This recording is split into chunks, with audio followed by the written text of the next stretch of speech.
বঙ্গবাসীকে 6টি গ্যারেন্টি মোদির। হলদিয়ার জনসভায় দাঁড়িয়ে পরিবর্তনের হুঙ্কারও দিলেন প্রধানমন্ত্রী নরেন্দ্র মোদী।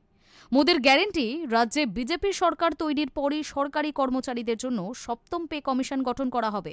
পাশাপাশি নারীদের ওপর অত্যাচার ও ধর্ষণের সমস্ত ফাইল খোলারও গ্যারেন্টি দিলেন তিনি। হলদিয়ার জনসভায় পরিবর্তনের হুঙ্কার প্রধানমন্ত্রী নরেন্দ্র মোদীর। বঙ্গবাসীকে 6টি গ্যারান্টি দিলেন প্রধানমন্ত্রী নরেন্দ্র মোদী।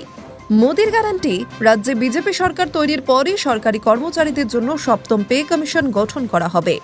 অনুপ্রবেশকারীদের দেশছাড়া করা হবে। নারীদের উপর অত্যাচার ও ধর্ষণের সমস্ত ফাইল খোলারও গ্যারান্টি দিয়েছেন তিনি।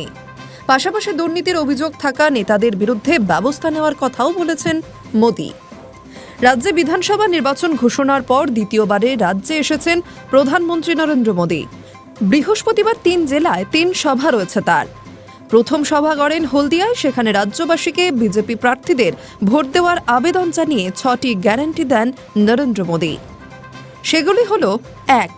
ভয়ের জায়গায় ভরসা, আইনের শাসন প্রতিষ্ঠা। 2.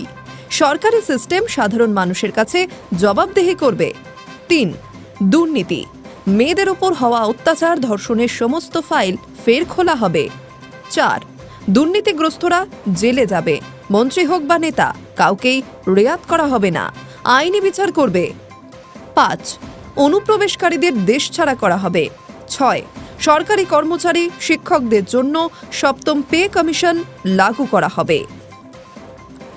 অনুপ্রবেশকারীদের দেশছাড়া করার গ্যারান্টি দিয়ে মোদী বলেন, দেশে শরণার্থীরা সংবিধান অনুযায়ী সাহায্য পাবেন, তবে দেশ থেকে অনুপ্রবেশকারীদের বেছে বেছে বার করা হবে।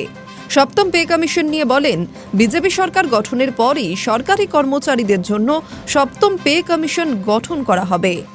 সকল সরকারি কর্মচারী পদ্মফুলে ভোট দিন। দুর্নীতিগ্রস্তদের বিরুদ্ধে অভিযোগ তুলে নরেন্দ্র মোদী বলেন, দুর্নীতির সঙ্গে যুক্ত তৃণমূলের কোনো নেতা আইন থেকে বাঁচতে পারবে না, সবাইকে জেলে ভরা হবে।